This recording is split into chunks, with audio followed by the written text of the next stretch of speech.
Hello guys, what's up? Welcome back to a coder's journey. This is the first episode of a course, of a playlist that I have decided to create to teach you guys about CQRS, Mediator, and how to implement this pattern inside of an ASP.NET Core application. So as you can see here, I'm using Visual Studio. I have created a blank solution. We're going to take this tutorial one step at a time. You're going to see me how I'm implementing every single piece of code one by one. You can of course find the link to this solution inside of the description of this video, as well as the project I have created a note, as you can see here inside of VS Code that we are going to study. Again, I am going to put the link to this note inside of the description of this video as well. So as you can see, we are going to talk about CQRS during these 17 episodes. So we're going to have 17 episodes. You can kind of see like the title of each episode. We are going to talk about CQRS, Mediator, how to implement this pattern inside of an ASP.NET Core Web API application with controllers.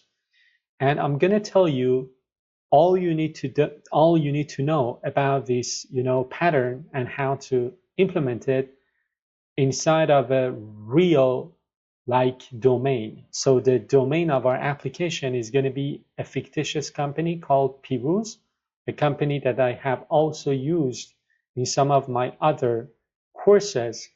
We're going to set up the domain. We're going to come up with a couple of entities, and then we're going to take it one step at a time, as I told you, and we're going to implement everything. So for each piece of code, for each episode, we are going to create a separate branch inside of this project that we've got, and then we are going to make commits to the branches that we've got for each episode, so that you can easily see what I am doing and how I am moving my way through implementing, finding my way through implementing this beautiful CQRS pattern.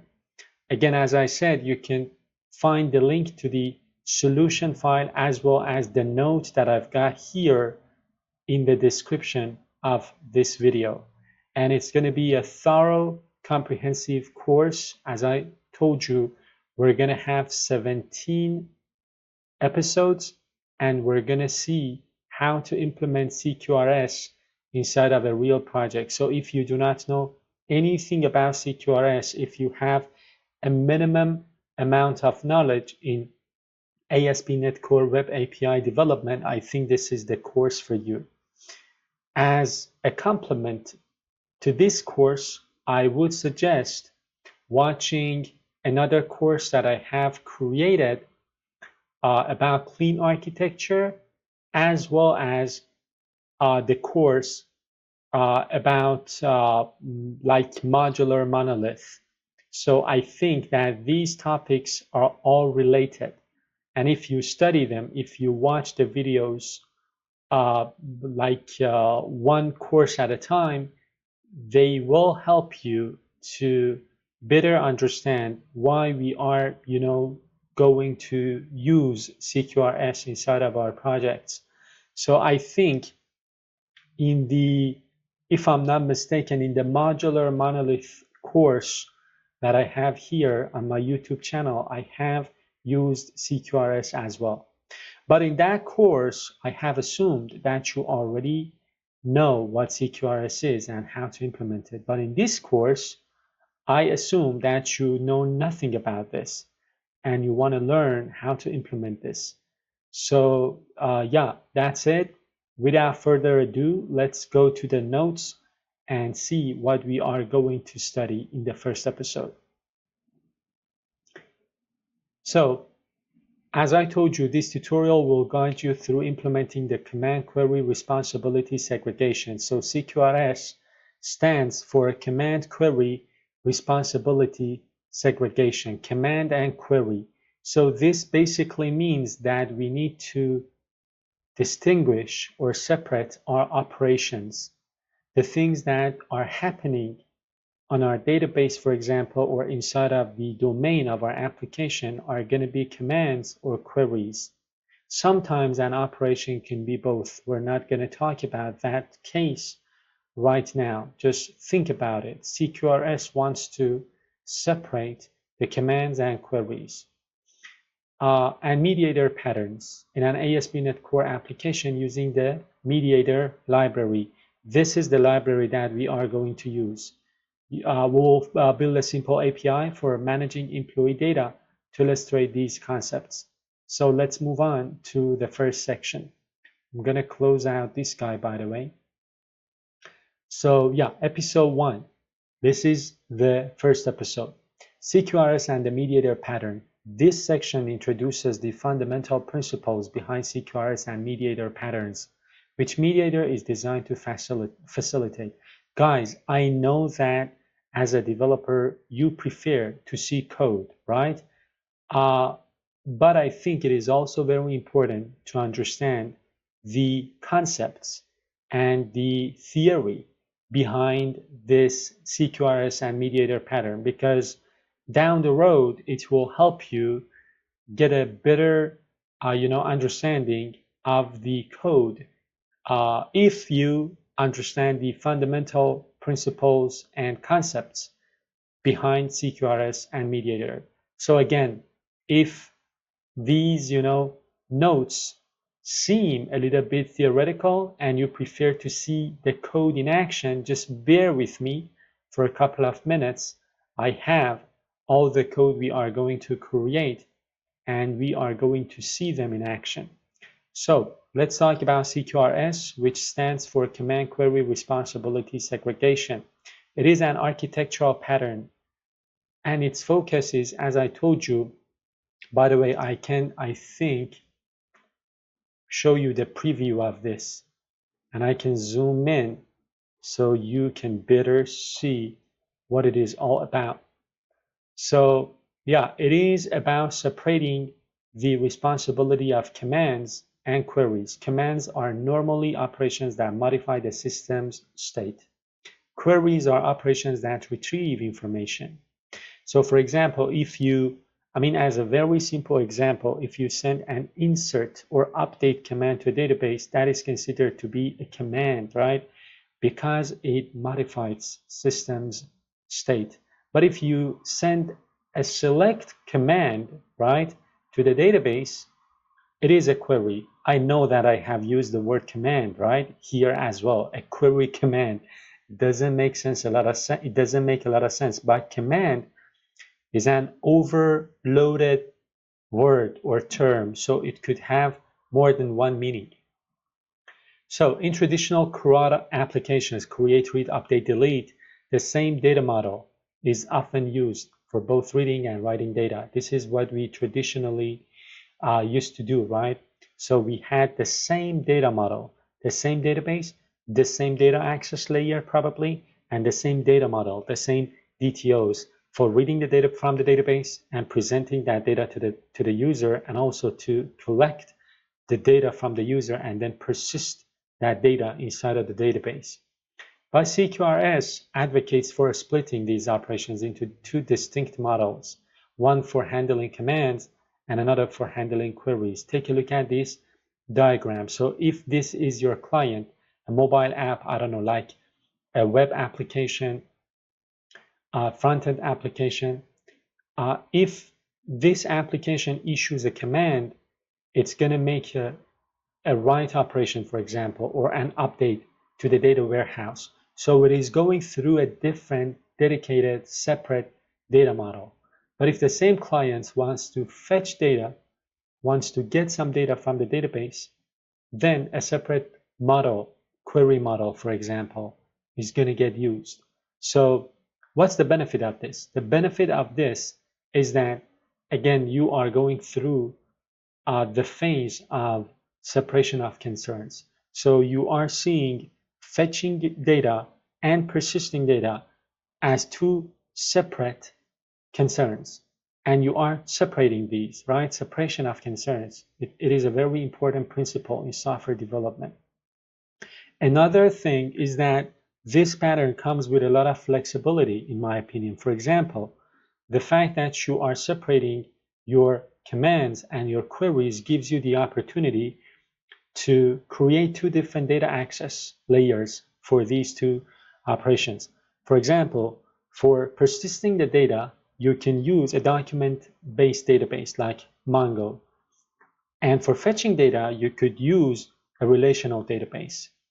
So based on your requirements, based on the things that you need to be done inside of your application, you have the flexibility to choose the technologies that best suit your needs, right? I'm not sure whether in this tutorial I will be able to go through the actual implementation of having two separate data access layers, one with like a document database, the other one with a relational database, but this is something that CQRS can do for us. And of course, I will make a point of implementing this in the future inside of a course and show you how to leverage CQRS to actually separate your data access layers and to have two separate databases. And of course, the data inside that, those two databases need to be synced. So that is also something else that we need to do. So if we are going to separate our data models and our data access layers, then those two databases need to be like synced with one another. That's a challenge that needs to be implemented. So the key idea is to split reads from writes. This separation doesn't dictate the physical implementation. It can range from separate classes within the same application to entirely separate application on different servers. The choice depends on factors like scaling, needs, and infrastructure. If you take a look here, I've got different branches for each video, right? For each episode inside of this playlist. Right now I am in this, master branch, which comes with an empty solution. But if I navigate to branch number 2, right, I think the first branch is, branch master, and it is also the first episode. So the next episode will be about episode number 2. The first branch is going to be episode number 2. I'm going to rename this here. And then, yeah, we are going to see in action how this, navigation is going to, help us with all the different, implementations that we've got. So yeah, this is, as I told you, the different branches that I've got. And I will navigate to branch number 2 in the next episode and see you what code I have written for that branch. Yeah, so why do we need to use CQRS? A common challenge in system design is balancing the optimization needs for writes and read operations. For example, a database schema optimized for writes, like a document database, or a normalized relational database might not be ideal for complex queries, and vice versa. So basically, these all depend on your domain of work, on your requirements. You've got document database, you've got a wide range of relational databases. So CQRS gives you this opportunity, this flexibility to go with the most suitable, optimal solution for your two sets of, operations like reads and writes. CQRS allows you to design and optimize each system independently without compromising the other. This can lead to significant benefits in performance and agility, especially when different teams manage read and writes concern. Trade-offs of CQRS. So of course, everything in software development is a trade-off, right? So there are some trade-offs here. This flexibility that CQRS comes with is not without a disadvantage, a drawback. Let's talk about this. So CQRS offers many advantages, but also some drawbacks. First and foremost, you need to manage separate systems. So the command and query models, if they are in different applications, you need to, manage them. You need to manage these distributed systems. So this adds some complexity because right now you've got two separate applications to manage. Number two, data staleness. I told you, if for example you write to a data store, you read from a different data store, chances are that those two databases are not synchronized, right? So the data synchronization is a challenge. There are some, of course, approaches, some options that you can use in order to, be able to do that data synchronization. And this is called data staleness, right? So your data is stale. Your data, for example, you have written something to the database that is used in your write model, right? You are writing something, you are issuing a command, but unfortunately, when you fetch some data from your read model, the data you just wrote is not present. Why? Because you are using two different data stores, and the data inside of those two data stores are not synchronized. So again, with this data synchronizations, there are, different strategies, right? There are different tools. I am going to create a course about this. I'm going to create a playlist on my channel about this data synchronization. Increased complexity. Implementing CQRS adds more component to the system. Of course, there are more building blocks that you need to, manage. There are different moving parts, and all of these combined add more complexity. So again, as I said, everything in software development is a trade-off, right? So CQRS gives you some flexibility, but of course it comes with some complexity. You need to evaluate based on your requirements whether those flexibilities justify the complexities added to the system or not. So it is essential to apply CQRS when you really need it, right? When a clear need arises, and to keep the initial design as simple as possible. KISS principle, keep it simple, stupid, right? I have talked about this, I think, in one of my videos. Now let's talk about the mediator pattern. The mediator pattern focuses on encapsulating how objects interact with each other. Encapsulating, this is one of my favorite terms. It doesn't necessarily mean to hide information from the outside world. I think it is more than that. For example, encapsulation can mean to kind of preserve the data integrity inside of your system, right? But right now, just when I say encapsulation, think about it like this. We are going to, avoid exposing unnecessary information to the outside world. So in our system, objects need to interact with one another, right? So that interaction, it's going to get encapsulated.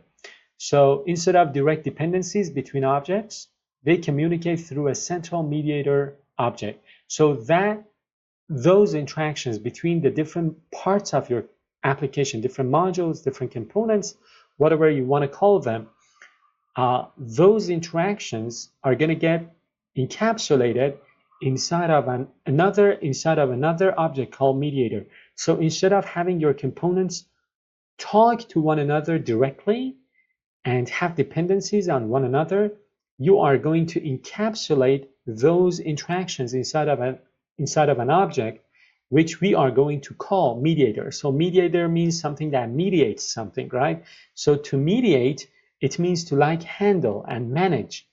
When your object mediates the interactions between the different components, it means that it kind of manages those interactions. It is responsible for managing or mediating those interactions.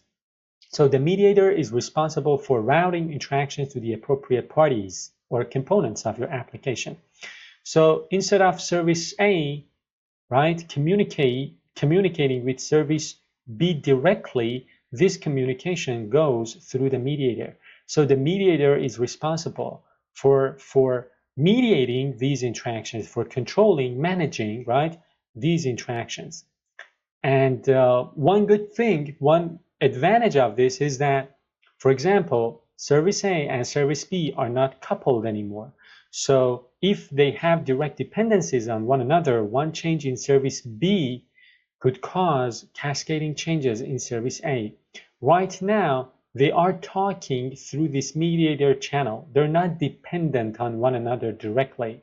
So they can evolve independently. They can evolve, not knowing anything about one another.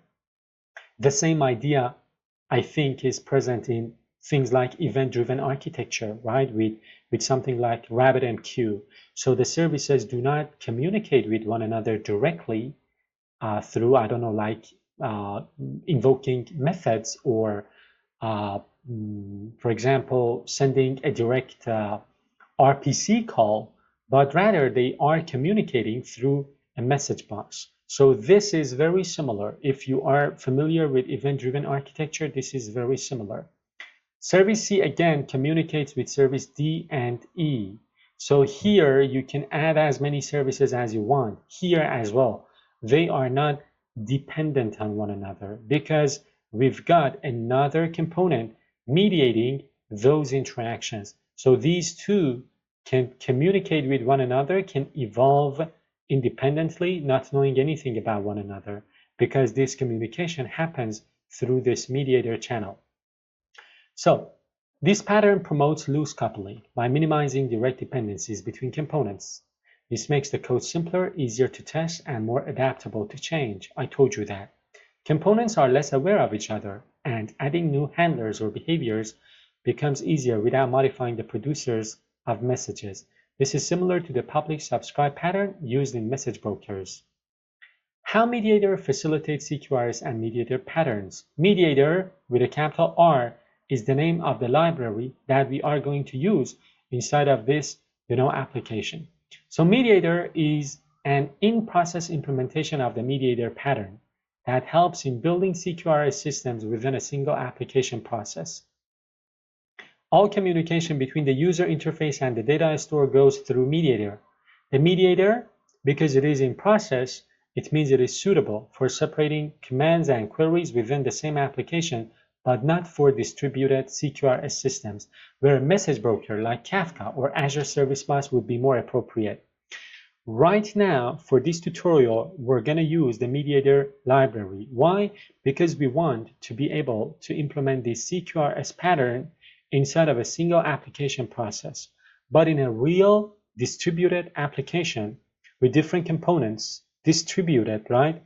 We cannot implement the CQRS pattern using the Mediator library. Why? Because in that case, we do not have one single application process, but rather different decoupled components in a distributed architecture just talking through like a channel with the help of message brokers like Kafka, Azure Service Bus, RabbitMQ. And I intend to create a playlist about that, architecture as well. But in this playlist, all that is going to happen is going to be inside this single solution file and this single, web API application. This is the end of this episode. Again, as I told you, you can find the link to this solution as well as the note inside of the description of this video. As I told you, we're gonna go through the different branches that we've got here. Starting from the next episode, we're gonna go to branch number 2, episode 2. We're gonna see the project. We're gonna see the different, commits that I have created, and we're gonna see one step at a time how the application is gonna get implemented and how we are going to leverage the Mediator library in order to implement the CQRS pattern. So that was it for this video. Thank you so much, guys, for staying till the very end. If you think this video was helpful, please give it a like, and I'll see you in the next episode.